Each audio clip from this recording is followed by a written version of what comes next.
Bienvenidos a esta nueva sesión de Materiales y Procesos 6. Ya hemos visto un poco las tecnologías de manufactura aditiva, las tecnologías de manufactura sustractiva, que están agrupadas dentro de las tecnologías de manufactura rápida, y todo esto que corresponde a la industria 4.0. En esta sesión trabajaremos un poco sobre las herramientas y los parámetros de impresión en una de las tecnologías más específicas y más conocidas como es FDM. Miraremos herramientas de edición a través de un software como Mesh Mixer y cómo configurar unos de los parámetros más importantes a través de un software de slicing como es Cura. Acompáñenos en esta sesión y conozca todas las recomendaciones y sugerencias que tenemos para ustedes para obtener, después de un modelado tridimensional, una perfecta pieza impresa en 3D. Bienvenidos a esta nueva sesión de fabricación digital. En este caso vamos a ver todo lo relacionado con impresión 3D, específicamente de la tecnología FDM. Veremos algunos de los parámetros más importantes de impresión que se deben considerar para obtener una buena pieza y unos de los programas para poder hacer edición de las piezas de impresión 3D como es Mesh Mixer o para controlar parámetros de impresión como es Cura. Acompáñenos a ver esta sesión. Bien, como ya lo comentamos, vamos a hablar de las tecnologías de manufactura aditiva y en este caso vamos a hablar específicamente de FDM, Fused Deposition Modeling, donde tenemos simplemente un material sólido que parte como filamento y se hace una extrusión en hilos más delgados dependiendo de la boquilla de extrusión que tengamos. Esta técnica es de las más conocidas y de las que tiene más referencias actualmente en el mercado. Actualmente encontramos tecnologías o máquinas que son de carácter de oficina o de entorno de oficina o de hogar y también de carácter industrial. Se basan en tres elementos principales este tipo de máquinas. Primero, una placa o una cama de impresión donde se imprime la pieza y donde la pieza se empieza a aplicar capa a capa. Una bobina de filamento que pues simplemente es el material que se utiliza en este caso como material de impresión y de él dependerá el material final de la pieza y las propiedades del mismo. Y una cabeza de extrusión también llamada extrusor, que es la que nos define en algunos casos la calidad o las propiedades o incluso la resolución y las capas que podemos tener. En resumen, esta tecnología simplemente lo que hace es fundir este filamento, coger este rollo de filamento en un cuerpo, luego lo deposita en forma precisa capa por capa y hace capa por capa sobre la cama de impresión hasta formar el objeto tridimensional. Hay varios tipos de tecnologías, casi siempre están hechas, o los materiales en este caso casi siempre son polímeros termoplásticos.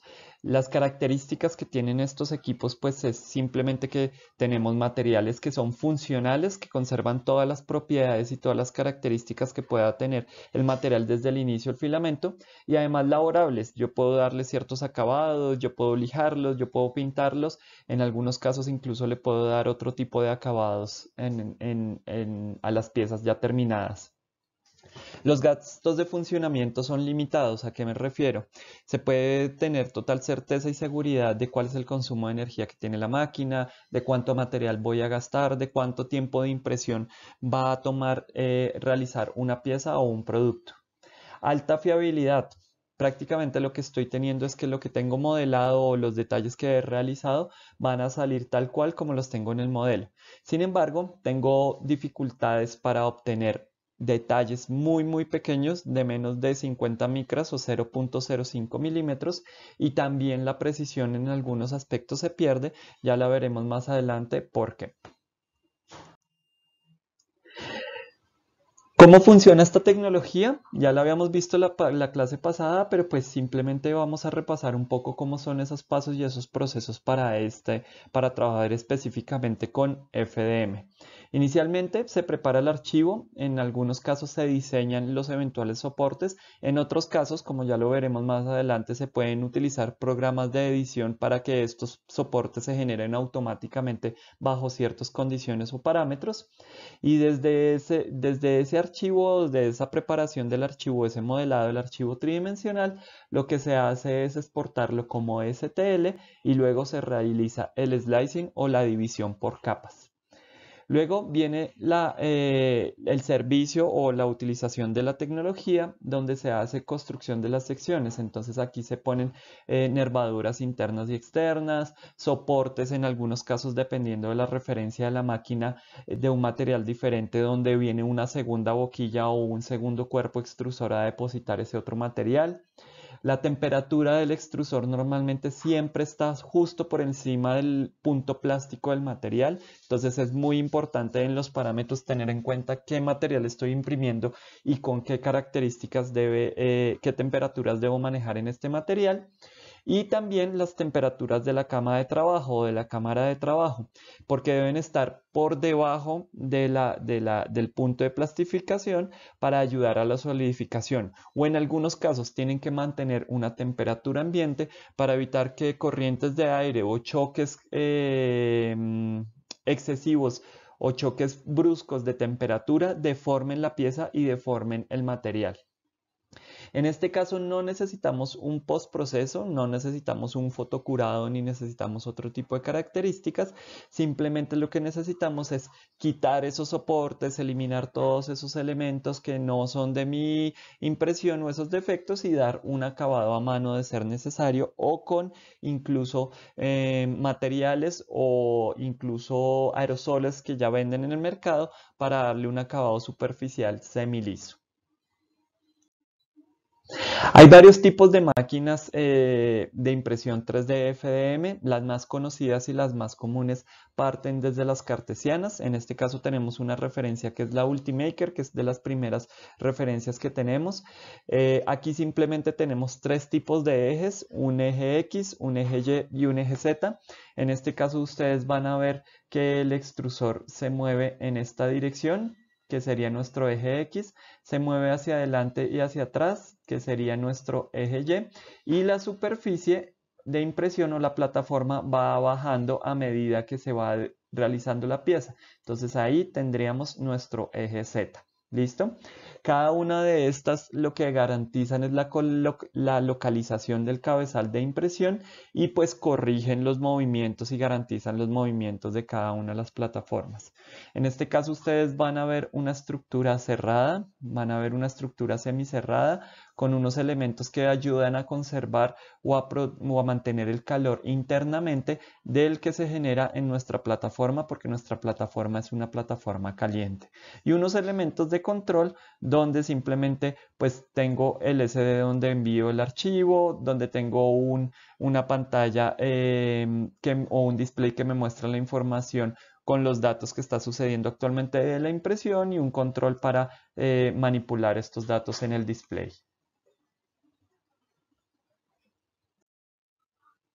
Tenemos otro tipo de máquinas, en este caso estas son polares. Tenemos un eje que se mantiene en este caso, es nuestro eje Z prácticamente. El extrusor aquí lo que está haciendo es moviéndose hacia arriba y hacia abajo y esta plataforma lo que está haciendo es rotando. Entonces aquí tenemos prácticamente los movimientos X y Y. En vez de hacer una cuadrícula, en este caso lo que estamos haciendo es una plataforma circular que gira en diferentes direcciones y logra generar los movimientos en X y en Y. Y por último, tenemos las impresoras tipo Delta o de configuración paralela. Este tipo de impresora trabaja con coordenadas también X, Y, Z, pero en vez de calcularlas en movimientos continuos o en movimientos por número, lo que hace es calcular ángulos. Cada una de estas columnas lo que tiene es uno de esos ejes o uno de esos motores, X, Y, Z, y lo que garantiza es que simplemente tenemos un movimiento más uniforme y más paralelo en este caso, que podemos tener mayor precisión en las piezas, unas áreas de impresión un poco limitadas porque en este caso también se trabaja con una área de impresión de base circular y nuestro eje Z está moviéndose en todo este elemento y está añadiendo todo este elemento. Para generar los movimientos, fíjense que casi todos los ejes se tienen que mover al mismo tiempo. Esto también permite que el cabezal se mueva en esas tres dimensiones y nos permita generar otro tipo de capas y otro tipo de acabados sobre las piezas. Ya habíamos visto un poco el proceso de impresión 3D, donde arrancábamos desde el modelado tridimensional. Entonces, en el modelado tridimensional simplemente tenemos que considerar que hay varias maneras y hay varias formas de realizarlo. La primera es con software de modelado 3D. Entonces, ahí está Rhinoceros, ahí está Solid Edge, Invertor, 3D Studio, CATIA, SolidWorks, y desde ahí podemos hacer un modelado tridimensional. También hay software open source como es Fusion 360, como es Autodesk 123D, SketchUp, FreeCAD, Blender, que es uno de los más utilizados en este caso. Y también hay web apps que nos permiten hacer configuraciones o que nos permiten ver elementos con unos parámetros controlados y luego exportar el STL y poder tener este archivo. Dentro de esos también teníamos otras opciones como era el escáner 3D o sitios especializados para descargar elementos como Thingiverse. Al final, lo que vamos a obtener después de cualquiera de estas etapas es un modelado tridimensional llamado o un archivo tridimensional llamado STL. ¿Qué característica tiene STL? Lo que hace es convertir nuestros sólidos en triángulos, en muchos triángulos. A mayor detalle, mayor número de triángulos, a menor detalle, menor número de triángulos. Y eso nos permite también manejar un poco la resolución de impresión. Cuando exportamos en STL en cualquiera de estos software de modelado, nos va a salir una ventana o un cuadro de diálogo que nos va a decir cuál es la mayor precisión que quiero en esos puntos. Entonces lo que voy a tener al final es un elemento muy facetado o un elemento muy bien definido de acuerdo a esa definición o a esa resolución que yo predisponga en esa ventana. Luego tenemos el slicing que se hace con software de carácter libre o de carácter pago. Dependiendo de cómo sea este tipo de software, pues nos va a permitir tener una mayor precisión y unos mejores movimientos. Obviamente con los software libre vamos a tener una limitación en ciertas características y en ciertos parámetros. Viene la impresión 3D en la máquina y en el equipo, viene el proceso y viene los acabados donde retiramos el material de soporte o donde le hacemos un lijado o donde los pintamos, etc. Para iniciar, vamos a ver una configuración inicial de parámetros de impresión. Si ustedes van a ver un programa como Cura, que es un programa de software libre de uno de los fabricantes de máquinas a nivel mundial, que lo tiene abierto para muchas máquinas o muchas configuraciones, incluso personales, van a ver que hay una cantidad de parámetros que se pueden controlar con este tipo de programas. Cura es uno de los más famosos, tenemos otros como otro como Slicer, que también es muy conocido, entre otros que también se encuentran para realizar los parámetros de impresión y para hacer ese slice. Como les comentaba, Cura es una aplicación diseñada para impresoras 3D, específicamente FDM. Lo que tiene es que uno sube el objeto en este caso, coloca los parámetros o determina los parámetros de impresión y al final lo que hace es generar un código G. Un código G o un G-code es un código de coordenadas en X, Y y Z que lo que permite a la máquina es identificar cuáles son los movimientos que tiene que hacer para imprimir el objeto o el prototipo que voy a realizar. La característica que tiene este Cura es que simplemente voy a generar capas, voy a mirar cuáles son los parámetros que debo controlar, cómo puedo vincular o generar esa interfaz entre el objeto que diseñé y la temperatura o la máquina que tengo y pues simplemente lo almaceno, guardo ese código y lo almaceno para que la máquina lo convierta ese código en un objeto físico en este caso. Entonces, este es uno de los entornos, de alguna manera, de Cura. Es un entorno muy intuitivo y muy amigable en cierta manera. Lo primero que uno debe hacer prácticamente es configurar la máquina que uno tiene. Ellos tienen varias referencias y varios elementos ya determinados con todas las existentes en el mercado. Si no existe en el mercado, hay una opción de personalización para poder crear con los parámetros de la impresora de uno una nueva máquina. Entonces, eso es lo primero que se hace y eso es lo primero que le pide. Luego nosotros importamos el archivo. Entonces, aquí tenemos una área de visualización de lo que voy a hacer. En este caso, esta es mi pieza a imprimir. Esto que me muestra acá es mi cama de impresión. Entonces, yo puedo mover ese objeto y demás. Tengo unas opciones de edición generales en este espacio donde puedo escalar, copiar, rotar, hacer posición de espejo, posicionar la pieza dentro de mi cama de impresión. Y luego viene un tema de cómo quiero visualizar esa pieza. Entonces, si quiero verla así, si quiero verlo transparente, si quiero ver dónde están las capas y cómo van a quedar las capas, o si simplemente quiero ver cuáles son las contrasalidas que voy a tener con respecto a mi cama de impresión. Hay un tema de especificaciones de especificaciones generales que siempre se trabaja en esta área, donde voy a controlar los parámetros del material en un pedazo, tanto de un extrusor o dos extrusores si tengo una máquina de dos extrusores, y unos elementos o unos parámetros de impresión, que en algunos casos los muestran muy simples o muy sencillos, es recomendado, o en otros casos yo los puedo ir a unos términos avanzados y ahí me van a hacer salir todos los parámetros de impresión. Y por último, me muestra efectivamente cuánto tiempo, cuántos gramos y cuánto material voy a gastar. Y voy a guardar ese archivo que al final es el código G con el que estoy hablando.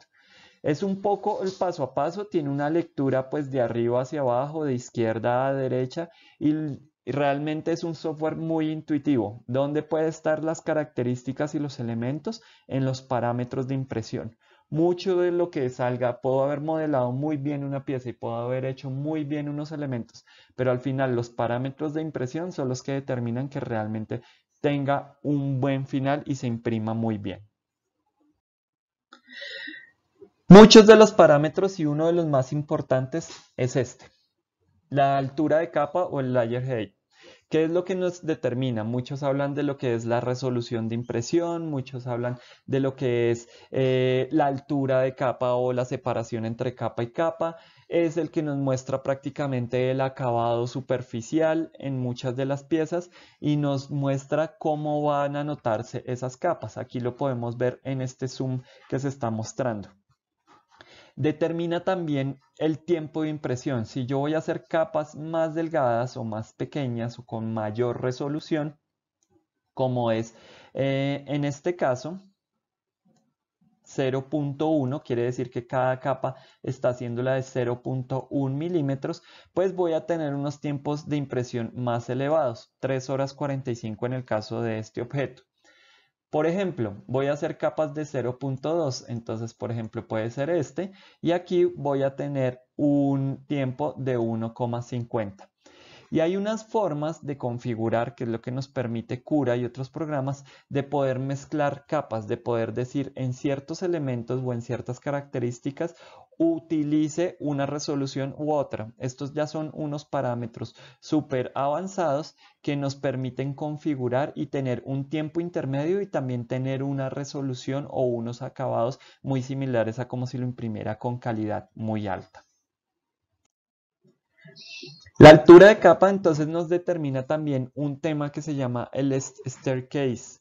El staircase es ese efecto escalera que se generan en los objetos y se va a notar más que todo en las curvas que están de carácter horizontal o de carácter diferente con respecto a mi plataforma de impresión. Fíjense qué es lo que pasa. A medida que yo tengo en el eje Z una resolución más alta o una resolución más baja, aquí vamos a poner una resolución mayor o una resolución menor, pues voy a tener ese efecto escalera. Entonces, si yo tengo un objeto que tiene este tipo de curvas como los que se ven acá, si yo lo imprimo en una resolución muy baja, se van a notar más ese efecto escalera y esas capas, como lo que está pasando acá, mientras que si lo imprimo en una resolución muy alta, voy a notar menos ese efecto escalera y va a suceder lo que estoy teniendo en este caso. Eso es lo que determina en muchos casos la altura de capa. Entonces, no es solo decir el tiempo que me voy a ahorrar, sino también los detalles o la resolución o de alguna manera los elementos que quiero que se noten y las curvas y los detalles, y eso se van a notar aún más o aún menos dependiendo de esa altura de capa que seleccionemos. Otro de las configuraciones y otro de los factores que nos va a permitir es el shell o los perímetros que debe hacer en este caso. Aquí lo estoy viendo desde la vista superior, esta es mi plataforma de impresión y el shell es el número de paredes que va a hacer para rellenar mi objeto. Este objeto es sólido y yo lo que hago es seleccionar un número de paredes de acuerdo a el elemento o a la impresora que estoy teniendo. ¿Cuál es uno de los trucos que debemos tener acá? Que se impriman al menos 2 perímetros. Aquí si ustedes van a ver, aquí hay 1, 2, 3, 4 perímetros prácticamente. Y esos perímetros están dados ¿por qué? Viene mi filamento pasa por ese cuerpo que lo calienta y luego viene una boquilla. Esa boquilla tiene en esta zona un diámetro específico. Entonces, en la mayoría de los casos, el diámetro es 0.4 milímetros. Entonces, esas paredes y esos elementos prácticamente me van a decir que cada una de ellas la voy a hacer de 0.4. En algunos configuradores como Cura le dice cuántos perímetros quiero hacer y yo le doy. En otros tengo que darle es un valor. Entonces yo le digo si quiero hacer 2 perímetros le digo 0.8, siempre múltiplo del diámetro de la boquilla, o 1.2 si quiero seguir haciendo más perímetros y así sucesivamente. Siempre tiene que ser un múltiplo de la boquilla en el caso que tenga que colocar un valor numérico. En el caso que tenga que especificar el número de perímetros, pues al menos coloco 2 y ahí defino cuántos quiero, 1, 2 o 3. ¿Qué es lo que nos va a permitir? Nos va a permitir saber estas caras que están en el eje X y en el eje Y, qué dureza van a tener y qué espesor van a tener. ¿Listo? Porque después voy a controlar lo que está acá adentro, que es mi relleno y qué características puede tener ese relleno. Entonces, eso prácticamente nos puede ayudar a tener también unos temas completamente sólidos o con mayor espesor de pared. Fíjense que aquí simplemente hago un recorrido, aquí hago 2, 3, 4 y siempre voy a tener mi plataforma de impresión acá en este punto. Entonces siempre son los ejes X y Y los recorridos que voy a determinar en el shell o en los perímetros.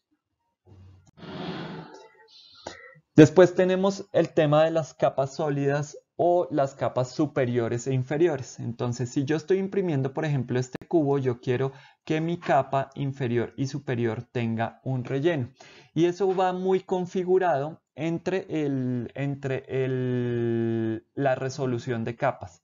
Aquí dicen que al menos tengamos 2 capas dependiendo de la máquina y dependiendo del elemento, es importante saber si yo lo quiero abierto o cerrado. Ya veremos en una de las clases y en una de las aclaraciones que incluso yo puedo modelar un sólido y al momento de imprimirlo dejarlo como un vaso o dejarlo como un tubo, porque puedo decirle que esa capa superior y que esa capa inferior no se impriman, o darle un espesor a esa capa superior y a esa capa inferior. Si ustedes se dan cuenta, aquí lo que tenemos es el eje Z. Entonces lo que vamos a tener en este caso es que darle múltiplos de mi resolución o de mi parámetro inicial que era mi altura de capa. Si yo estoy imprimiendo con 0.1, pues yo le tengo que decir que al menos imprima 2 capas, eso quiere decir que 0.2. Mi recomendación es que el mismo espesor que le dan a las paredes laterales, que lo vimos ahorita con el shell thickness, lo hagamos con las capas superiores e inferiores. Si yo puse 0.8, pues aquí va a imprimir 8 capas en calidad 0.1, pero si lo hago en resolución 0.2 o en 0.3, lo que va a hacer es imprimir menos capas, 4 capas o demás. Esto me ayuda a que no se vean estos vacíos y a corregir y que quede bien este relleno tapado, que ya lo veremos más adelante. Y además ayuda también, obviamente, a la rigidez de la pieza en esas caras específicamente, en la superior y en la inferior. Viene uno de los parámetros que hemos hablado constantemente y es el infill o el relleno. Y es una densidad que va adentro de mi objeto. Yo pude haberlo diseñado completamente sólido, yo le pude haber dado unos perímetros que fue los que hice acá y una capa inferior o superior, pero yo para ahorrar material y tiempo, yo puedo darle un relleno en la parte interna. Además puedo escoger entre una serie de matrices o una serie de patrones que están determinados. Entonces, este es un relleno y este es un relleno full o 100%. En algunos casos un relleno al 40% es más que suficiente si quiero comprobar unos temas de rigidez y demás. A veces lo mínimo es entre un 20 o un 15% dependiendo de la máquina para poder imprimir luego las caras superiores, que fue lo que vimos en la parte superior. Si no, se empiezan a crear deformaciones y se empieza a caer el modelo o se empieza a caer la cara superior. Ya lo veremos más adelante qué sucedería con esas capas. Y hay muchos patrones, por ejemplo, aquí tenemos un patrón de hexagonal o de panel de panel de abejas.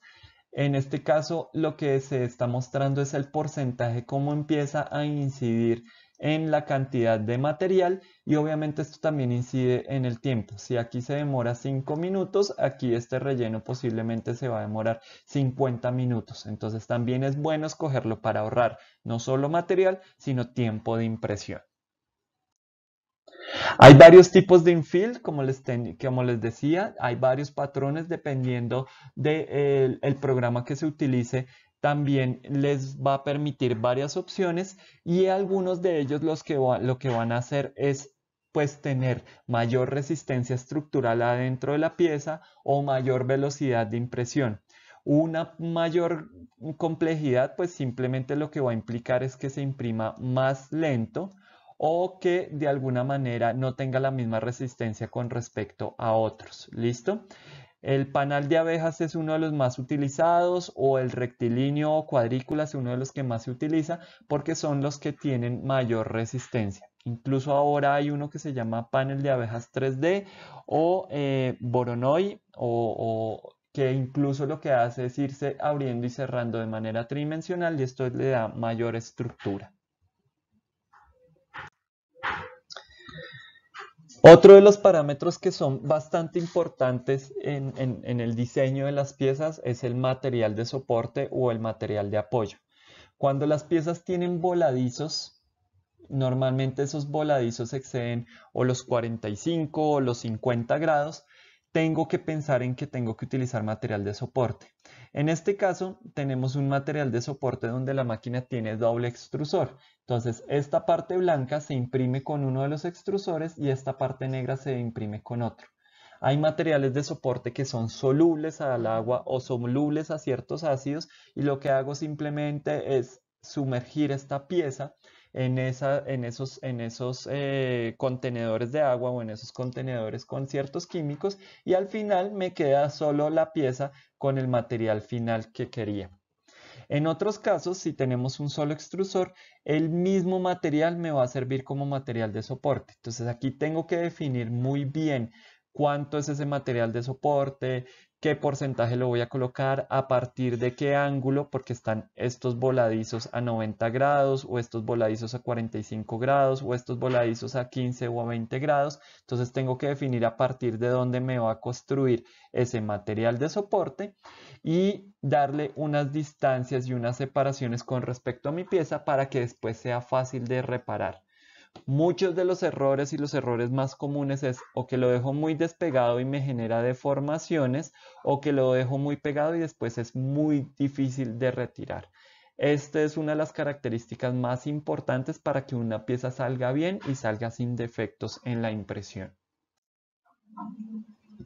El BRIM es una de las superficies o de los perímetros adicionales que les permite, uno, pues tener una calibración más adecuada de la máquina o tener más área de superficie, más área o superficie sobre la base de impresión o sobre nuestra cama de impresión. Es importante si tenemos piezas esbeltas y tenemos piezas muy altas, que esta se fije muy bien.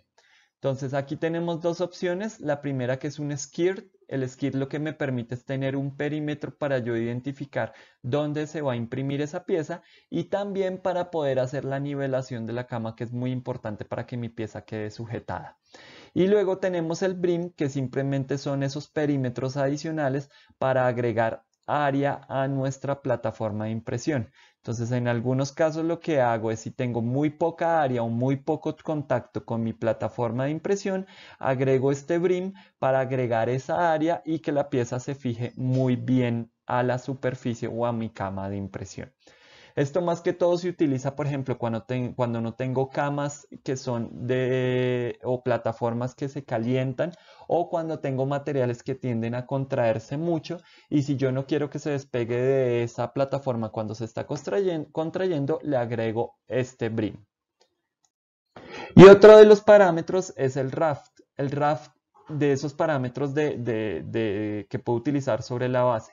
Prácticamente el raft es unas capas adicionales o un soporte adicional, que es cuando se imprime un modelo que no tiene base o que de alguna manera es muy alto con muy poca base. Entonces lo que él hace es crear unas capas adicionales o una plataforma adicional que se adhiere a la plataforma o a la cama caliente y me ayuda a sostener el objeto. Este es súper útil cuando tenemos objetos que no tienen, cuando tenemos impresoras que no tienen cama caliente, o cuando hay objetos que no se adhieren fácilmente o tienen poca área de adherencia con respecto a la plataforma. Este parámetro es súper importante y determina muchas veces los detalles y los elementos que realmente están relacionados en mi pieza o en mi diseño, y es la velocidad de impresión. Va de acuerdo a cada equipo, va de acuerdo a cada referencia o marca de los equipos. Hay unas que imprimen más rápido, como pueden ser las deltas. Las cartesianas tienen que ir un poco más lento para que hagan estos movimientos, y al final hay varios parámetros que yo puedo controlar. Primero, puedo definir la velocidad con que hago todos mis perímetros. Yo puedo imprimir mis perímetros más despacio para que queden más detallados, y lo que va por dentro lo puedo imprimir más rápido, ya que eso va a quedar por dentro de mi pieza. Entonces, los perímetros le puedo dar una velocidad, a los rellenos le puedo dar otra velocidad. Y si, por ejemplo, yo estoy imprimiendo estas dos piezas y quiero hacer un movimiento entre una pieza y otra, eso es el travel o los desplazamientos que realiza entre una pieza y otra, o entre una columna que yo estoy imprimiendo y otra columna que estoy imprimiendo. Eso me va a evitar dejar defectos o dejar hilos que se ven acá, y me va a permitir manejar y coordinar la velocidad para ganar tiempo en la impresión. La velocidad, como les decía, determina en muchos casos el nivel de detalle con los que voy a tener mi pieza. En este caso se utiliza esta pieza, que es un búho, con el cual se muestran cómo los detalles se empiezan a perder a medida que empiezo a aumentar la velocidad de impresión. Empiezo con una velocidad de un 10 milímetros por segundo, donde está haciendo movimientos muy lentos y se ven muy bien los detalles. Tengo una velocidad promedio que aquí es 60 milímetros por segundo, y aquí tengo una velocidad muy alta de 120 milímetros por segundo. ¿Qué es lo que empiezo a perder? Aquí tengo full detalles, tengo muy buena calidad, y a medida que aumento la velocidad empiezo a perder esos detalles. Tengan en cuenta que si yo también aumento la velocidad, si tengo mi boquilla y esa boquilla se está moviendo a cierta velocidad, también tengo que aumentar el flujo del material o la temperatura con la que está saliendo, porque ese material se empieza a depositar mucho más rápido, y tengo que aumentar la temperatura con la que está fluyendo a través de la boquilla. Como les comentábamos, el tema de los soportes se puede hacer de muchas maneras.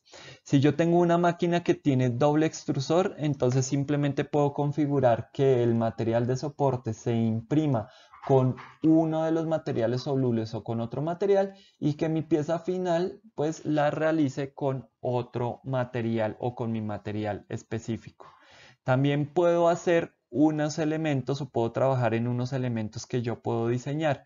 Automáticamente, por ejemplo, en software como Mesh Mixer, yo puedo generar una estructura o un material de soporte que se llama tipo árbol o ramificación, que lo que hace es partir de un punto y a medida que se va acercando a mi superficie va generando unos puntos de contacto muy pequeños para poder imprimir esta área.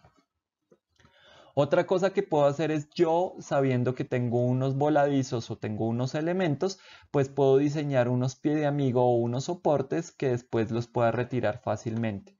O a través del software de impresión, como lo podemos ver en Cura, yo puedo generar unas estructuras que se impriman en el mismo material y en la misma pieza, que se generen automáticamente y que me ayuden a sostener esas caras o esos voladizos que tengo en mis superficies. Teniendo como resumen estos elementos, pues hay varias configuraciones y varios elementos que tenemos. Lo ideal es que primero sepamos ubicar nuestra pieza de impresión. Si esta es nuestra plataforma, la parte gris, entonces lo ideal es que haya mucha superficie de contacto con respecto a esa plataforma. Si voy a imprimir este tipo de elementos, es preferible imprimirlos así, donde voy a tener más área de superficie y no tan poca, y esto a medida que va imprimiéndose puede tender a caerse. O puede suceder que aquí simplemente la pieza con un golpe del extrusor o demás se despegue de la superficie. Por eso lo ideal es primero posicionar adecuadamente la pieza. Eso también influye en generar ángulos que no me generen voladizos. Por ejemplo, aquí esta parte me va a generar voladizo, por eso la mejor forma de imprimirlo es acá, porque primero no tengo tan poca área de impresión y segundo no voy a generar estos ángulos que me generan voladizos. Y por ejemplo, las esferas es uno de los elementos más difíciles de imprimir porque empiezo con una poca área de contacto, entonces lo que hace uno es sumergirla o dividirla en dos partes y luego unirla para poder imprimirlas. En el caso de los voladizos, se imprimen muy bien ángulos de 60 grados, con 45 algunas máquinas lo hacen correctamente, pero ya cuando empiezo a tener ángulos menores de 45, incluso aquí 90 grados o 0 grados, empiezo a tener problemas y aquí voy a necesitar material de soporte. Entonces aquí también voy a necesitar material de soporte o generar soportes que me pueden generar defectos. En el caso de los agujeros o de las superficies que están suspendidas internamente, muchas veces lo que uno hace es diseñar esta forma de gota. Esta forma de gota lo que permite es tener un cambio progresivo de ángulo sin necesidad de generar material de soporte interno. Si voy a tener circunferencias, voy a tener en ciertas zonas material de soporte, óvalos voy a tener aún más esas zonas y cuadrados pues voy a tener toda una superficie plana que va a necesitar de ese material de soporte. De igual manera con los puentes, siempre se diseñan en forma de gota para facilitar ese proceso de impresión. Si tengo circunferencias simplemente tengo que considerar que va a aparecer material de soporte, igual con los óvalos, igual con superficies rectas. Esto es lo que sucede normalmente cuando tengo o cuando hago un zoom en mi boquilla de impresión. Mi material fluye sobre esta punta y esta punta, lo que les decía, es normalmente de 0.4 milímetros, aunque viene de otros diámetros. Entonces él está depositando el material, pero mi material no queda completamente redondo. Él lo que hace es depositar una forma casi ovalada y aplastar las capas. Por esta razón es que se pierde la precisión de las piezas. Él lo está haciendo, si él está utilizando como guía esta línea, él lo que está haciendo es extruyendo, pero cuando aplana la capa está agregando ciertos elementos, cierta tolerancia que no habíamos considerado. Entonces, si yo tengo aquí un extrusor que es de diámetro de 0.4, prácticamente lo que me está agregando a mi pieza es 0.2 milímetros hacia afuera o hacia el externo de la pieza. Eso tienen que considerarlo porque en muchos casos esas tolerancias no se consideran cuando tenemos agujeros o elementos que tienen que encajar. Y a medida que yo voy ampliando el ángulo, van a tener este efecto plástico donde el material se cae. Es por eso que se necesita un material de soporte que me ayude a sostener las capas y que no empiece a generar estas deformaciones y estos elementos que estoy teniendo acá. Es por eso la necesidad del material de soporte. Hay muchos errores que van a suceder y estos errores se dan más que todo por los parámetros de impresión. Hay sitios especializados incluso que ya muestran cuáles son los errores más comunes. Entonces, por ejemplo, aquí se cayó la pieza o yo estaba imprimiendo la pieza y lo que hizo fue despegarse y quedó imprimiendo otro lado y perdí todos los hilos o la cabeza de este animal. En este caso lo estoy imprimiendo sin relleno y no tengo los perímetros continuos, o aquí no estoy considerando otros elementos como la temperatura, o aquí pueden haber fallos en el eje Z donde simplemente estoy derritiendo el material y el material que estoy utilizando tal vez me está generando unos defectos, o la máquina tiene unos elementos mecánicos que no están funcionando muy bien a medida que hago mi eje Z. Son muchas las variables que se deben controlar y muchos los errores que pueden resultar de no controlar bien estas variables. Iniciando por el modelado. No es posible imprimir superficies sin espesor. Ya lo veremos en algunos ejemplos. Todas las superficies deben estar unidas y cerradas y deben generar un volumen. En algunos casos hay una configuración en Cura que me permite corregir eso, pero no siempre lo hace de manera adecuada. Por eso es importante que el sólido venga muy bien trabajado y muy bien definido desde el modelado tridimensional. Y todo debe estar alineado y convertido en sólido para que al final en el archivo siempre se vea ese resultado que quede muy bien y si no va a generar defectos de impresión. Hay herramientas que se utilizan para verificar ese modelo y hay, por ejemplo, un programa como Mesh Mixer que les ayuda a identificar dónde están esos errores. Entonces, no vale la pena únicamente modelarlo muy bien y tener un modelado muy perfecto si yo no controlo, por ejemplo, muy bien los parámetros de impresión. Incluso todavía por acá pueden ver algunos defectos que se notan en esta pieza, pero muy diferente a lo que teníamos inicialmente en estas impresiones. Las herramientas online existen y hay muchas que nos permiten poder generar o poder de alguna manera modificar los elementos. Una es la dirección de las normales, la dirección en la que va esa superficie o superficies no conectadas.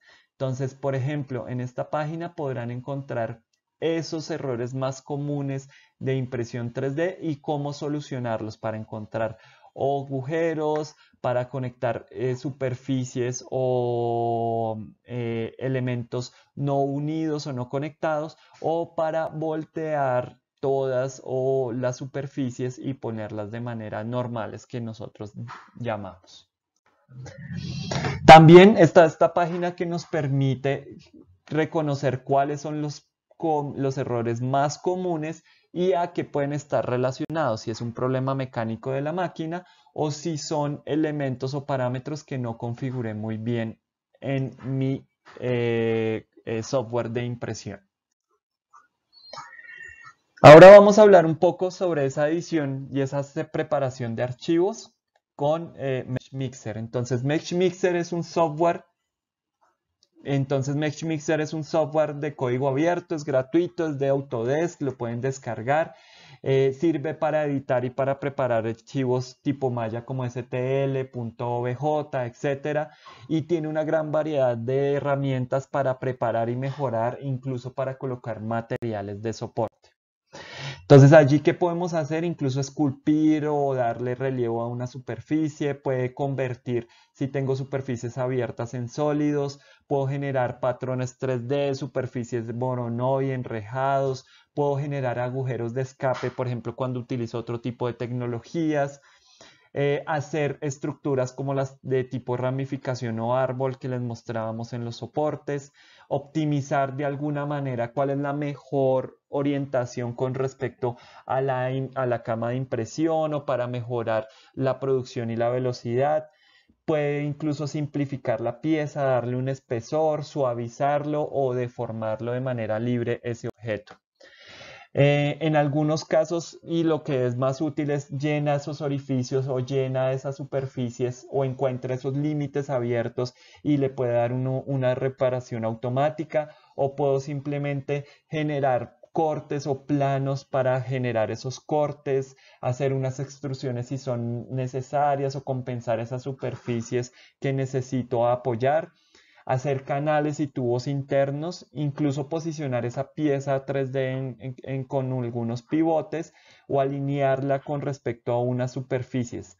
Puedo medir, escalar, cambiar las herramientas de edición normales y puedo tener análisis de estabilidad y espesor en cada uno de estos elementos. El entorno es muy sencillo, es muy simple, muy similar al entorno de un modelador tridimensional. Tengo una visualización o una área de visualización de objeto y tengo todas las herramientas que hemos nombrado de edición a este lado con submenús que se vienen desplegando para mirar qué es lo que quiero realizar o hacer. Adjuntamos a esta presentación pues un tutorial con todas las generalidades de funcionamiento para que lo descarguen, lo vean, lo prueben y puedan incluso mirar qué es lo que tenemos en impresión 3D relacionado con este programa que es MeshMix. Y otros tutoriales que pueden consultar también y que los vamos a colocar adjuntos a esta presentación para abrir archivos STL, para manipular los objetos, para hacer una deformación, para seleccionar superficies o para corregir y analizar los modelos. Como pudimos ver en la presentación, hay muchos aspectos que debemos considerar. Pudimos haber hecho un muy buen modelado o un excelente modelo 3D, pero si no lo corregimos y si no lo analizamos o si no tenemos en cuenta todos los parámetros de impresión que están considerando, puede que nuestra pieza no salga bien. También podemos pensar en muchos de estos productos pensando en esos parámetros y en esas condiciones que deben tener al final. También podemos pensar en hacer producción y esta producción cómo está pensada o optimizada de alguna manera para esta tecnología específica como es FDM. Espero que estos pequeños parámetros y estos pequeños tips junto con los links que les adjuntamos en la presentación les sirvan y sean de una herramienta muy útil para futuros proyectos que realicen con esta tecnología.